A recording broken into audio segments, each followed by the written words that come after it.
right, so we've got another section here in chapter 15 that's going to take us back to something that we did in 251 and look at how we can relate this to the things that we're doing here in 254. So moving that idea of a tangent line to a tangent plane and linear approximations, which is going to be a way for us to approximate our surface using that tangent plane. So what we want to start with is how we do this in 2 dimensions. So when we're finding tangent lines in R2, we've got our function f, or f of x, and then we've got a particular point that we're looking at, a, and it's got its output, right, f of a. And we find that equation of that tangent line through that point. So that point a, f of a, that's a point that's shared by our function and by our graph. And the slope of the tangent line, right, remember this, is the derivative at that point. So the equation of our tangent line is y is equal to f prime of a times x minus a, and then minus f of a. This is just a version of point slope. Um, you possibly saw this looking like this, where we got our y values being subtracted, our slope, and then times our x values being subtracted. So this is just where we've gone ahead and added f of a to both sides. So I guess that needs to be an addition. There we go, where we've added that to both sides. All right, so we know this, and what we know that we can also do with this is that as we zoom in on our graph near a, f of a, so we'll say that point, the tangent line is a good approximation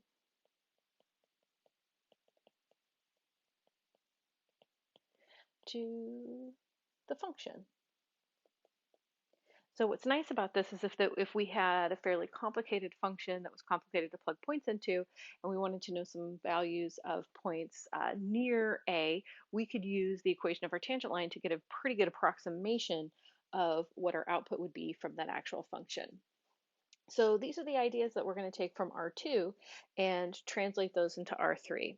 So we want to do this similar process with our surface. So these graphs that we've got here is that we've got our surface here, and then down here we've got our tangent plane. And as we zoom in, so what I want you to notice is what's happening to the x and y. Oh gosh, the x and y axis, there we go, speak this morning, that we're basically zooming in on that surface. And as we zoom in, the difference between the surface and that tangent plane is getting smaller and smaller. And if we're looking at points that are very close to the point where we made our tangent surface, and maybe we can say that we made this tangent surface at 1, 1, that kind of looks like what we did sort of right there. So if we take some points that are very close to that, we can get a good approximation of our outputs using that tangent plane. So we're going to look at surfaces that we've defined 2 different ways, and we've seen functions and surfaces defined 2 different ways in class. We've seen them explicitly. That's what we've been dealing with really recently, and those are ones that are functions, or that we can at the very least solve for z or one of our other variables, so it's explicitly defined. But when we started this, we were actually looking at functions or relations that were implicitly defined, and these were our surfaces where maybe it wouldn't have been so easy to solve for z, or it would be a function of one of the other variables, like this one I just wrote here as an example. We could make this x as a function of z and y, but we can't have z being a function, well, I guess this one would be a function of x and y. If I had that as z squared, it wouldn't be a function. Um, so the implicit ones could or could not be functions sort of like we're used to in terms of surfaces. But we'll see that basically our tangent planes with both of these are fairly similar. So what do we need when we're finding a tangent plane? So thinking back to lines, what we need is we need a slope and we need a point on that line. Well, we get our point on our line by saying, okay, we picked this x value. We know what our original function is. We can get the y value. So that's a point on our line. Because again, back here, our tangent line always contains that point that's on our original graph. So we always know at least one point that's on our line, and then we get our slope from the derivative. Well, we need the same thing with tangent planes. Remember, we need our normal vector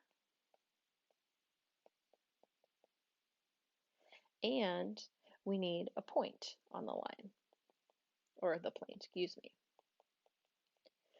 So very similar to what we need for lines. And remember that normal vector, that's perpendicular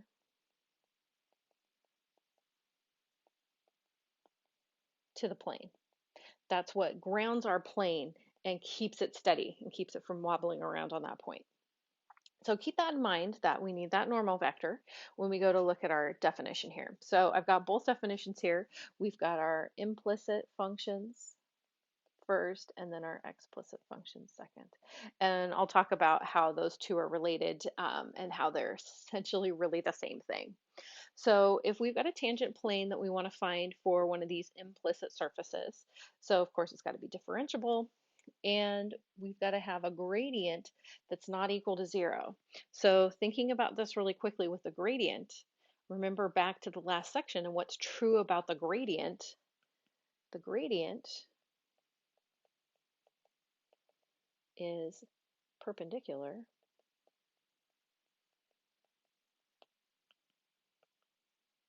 to our tangent lines.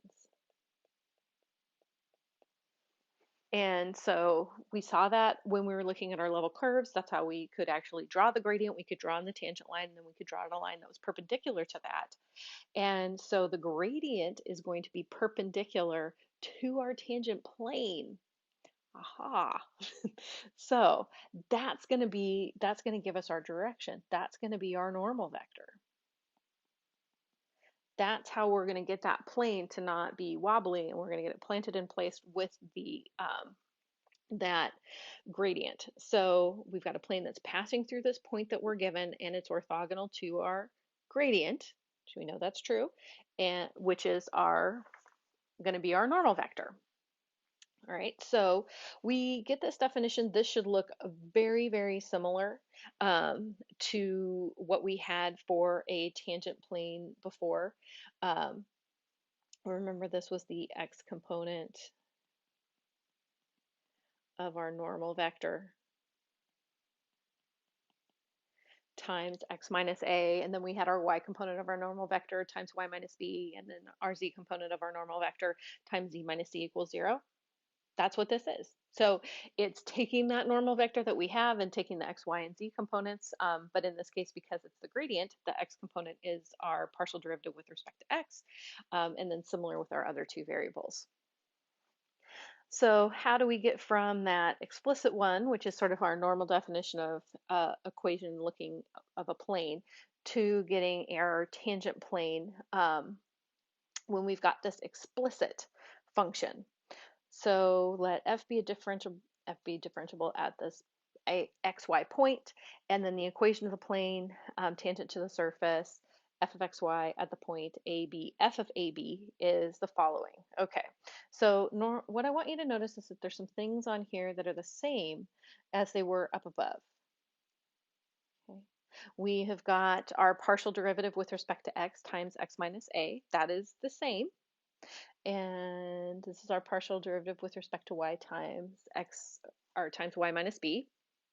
Again, that's the same. What's really different is this part right here. That part's different, and that there's a z over here. And so the question is, okay, how did we get that part that's underlined there in orange to turn into the output at that point, and then z over there is our function? So what you want to think about here, how we can think about this, is that if we've got our function y or z equals f of x, we can always take this and write it like we would write one of those explicit functions. We can subtract z from both sides. So for example, going back here, not that one, that's our implicit one, this one right here. We can take and write this as 0 minus, or 0 equals x squared plus y squared minus z. We can make it look like one of those implicit functions. We could get all of our variables on one side. So if we did that over here, so this f of x, y part, that's going to look a little weird, but that's our equation that we're used to. That's our stuff with our x's and our y's. If we find the gradient here, so now we could call this a capital F of x, y, z, because that would be our function in terms of all of our variables. The gradient here, right, it's our partial derivative with respect to x, our partial derivative with respect to y, and our partial derivative with respect to z.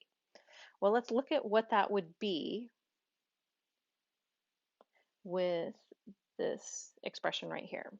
So the partial derivative with respect to x would be our partial derivative with respect to x, our little partial derivative. It wouldn't have anything to do with that z, because that z would act like a constant term, so it would just be our regular partial derivative that we would get from that guy right there.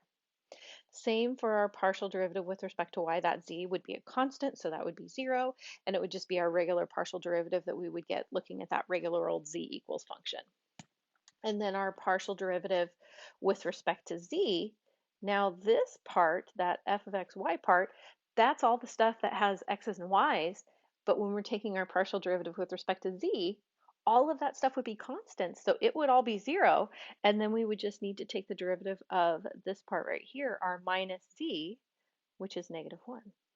So when we have this case where we can write our equation explicitly, what happens to our gradient is that it turns into the partial derivative with respect to x, the partial derivative with respect to y, and that z component turns into -1. So if we plug that back into this big guy right here, the explicit formula, so we get 0, whoops, let's not be the laser pointer, 0 equals our partial derivative with respect to x, and yes, this is it evaluated at our point. I'm just kind of saving ourselves some notation here. Our partial derivative with respect to y, and then plus our partial derivative with respect to z, and then z minus f of ab. That's how we get z. We plug in that ab point into our function, and that's how we get that particular z value. Well, if we look at what we have here, 0 is partial derivative with respect to x minus a. Doing algebra. We end up with minus c plus f of ab, and then this z, we can add that to both sides, and lo and behold, we end up with that formula that is in that problem up above. So the nice thing about this is that if you want to, if we're talking about, what things should we make sure that we know, well, we should make sure that we know this formula right here, because we can get to this formula right here no matter what our function looks like. So, I tend to remember both of them, but I've got a math brain for that. So if you're thinking about like what is it that I have to remember, really it's that top one, and because we can make every single one of our equations an explicit one. All right, lots of explaining to get to this point here where we're going to quickly find some tangent planes. So again, this is one of those. Here we've got one of those implicit functions, implicit equations. That's a better way to say that. So our gradient, so I like to start with finding that general gradient here, which is, again, it's the partial derivative of each of our variables. So partial derivative of x, partial derivative of y, partial derivative of z. This is a pretty simple one because we don't have any of our variables being multiplied. And then I like to then go, okay, then let's plug that point in and get that gradient at that specific point. So we get -2, that's going to be 0, and we're going to get 4 right there. So there's our gradient. That's our normal vector for our line. And there's our point on our line. So now it's just a matter of plugging everything in where it goes. Z minus, whoops, that is not right. Our normal there is 4. And then we have z minus 1 is equal to 0. And just like any time we found the equation of a line, we have it right there. That is the equation of the line. But, you know, we like to make this look nice. All of this term goes to 0. So we end up with plus 4z minus 4 equals 0. And then it's just really tidying things up and combining like terms. And there's our equation of our tangent plane. So if we go down to the next one here, so here we've got a surface at this point here. And so, you know, this is one of our explicit ones. So what I want you to notice is that we absolutely can, you know, use this second formula here. But what I want to show us is that no matter what way we do this, we are going to get the same thing. So there's our sort of two-dimensional gradient that we get when we've got this explicitly defined function. So we're going to get -2, -4. So again, that's our quote sort of normal vector. And our tangent plane is going to be z equals -2, x minus 1, plus -4, y minus 2, and then plus that output. That is our f of 1, 2. That is our output at the point 1, 2. So we get z is equal to -2x plus 2 minus 4z plus 8 plus 1. So we get z is equal to -2x minus 4y plus 11. Now, we would get the exact same thing if we treated this like it was an an implicit function, excuse me. So if we move that z over to the other side and then find the capital F gradient where we get that z component on there, notice exactly what we get for that z component gradient. We get -1. So at our particular point, our gradient is -2, still -4, and -1. So now if we do exactly what we did up here, we get -2x minus 1 minus 4, y minus 2. Notice it's exactly the same as what we were doing over here in purple. Minus 1, z minus 1 is equal to 0. So -2 plus 2 minus 4y plus 8 minus z dot dot dot algebra equals 0. So when we, you know, make things look nice, we get -2x minus 4y minus z plus 11 equals 0. That is the same. It's the same. And that is exactly what should happen. You should get the same tangent plane no matter how we write that equation. So this is what I was saying on the last slide. If you want to know what it is that you need to remember, it's really that first one, because we can take any of these explicit functions like we have in example B and write it as an implicit function. And then it's just finding a plane. We've done that lots and lots and lots. All right, so one last quick thing in this is linear approximation. So this is that idea of if we've got that tangent plane and we zoom in really closely, our tangent plane and our surface are almost indistinguishable, and so we can use that tangent plane to help us approximate other points on our graph. So notice what this is. This is exactly the tangent plane. And that's part of why I bolded it here, that it is the tangent plane. Linear approximations are your tangent line or your tangent plane if you're in 2D or 3D. It's not anything any different. We just call it that because we're going to actually physically use it for something. We're going to use it to approximate another point. So if we want to find the linear approximation to our surface, z is equal to y times natural log of x. So again, you can find this tangent plane whatever way you want, since it's done explicitly, maybe I will do that. So we're going to find little f gradient, and that's going to be y times 1 over x, and then natural log of x. Excellent. So our little gradient at our point, little f gradient at our point 1, 4, let's see, we are going to get 4 times 1, and then natural log of 1, which is 0. Okay, so there's our gradient. So our linear approximation is going to be 4 is x minus 1 plus 0. That's going to be nice. That's going to go away. And then plus, again, that f of ab, that's our output at that xy point. So in this case, it's 0. So wow, this ends up being super simple. And what's nice about this is that you do end up with something linear, something where all of the operations that you're doing are multiplications and subtractions.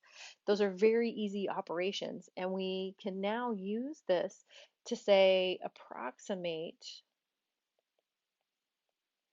the output for a point close by 1, 4. Maybe we'll do 1.1, 4.2.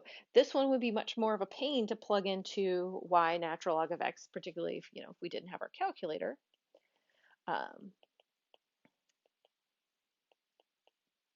But all it is I can actually do this one now in my head. That is 0.4 because we get 4.4 minus 4, so we get 0.4. Now, if you actually found what f of 1.1 4.2 was, which I did, this gives you 0.4003. And our approximation is really, really close. So this is what we're saying is that tangent plane, or even back to that tangent line, if we're looking at points that are really close to the place where we found that tangent line or tangent plane, they give us a really good approximation of our output at that point. And it gives us a way to find some, approximate outputs really, really quickly.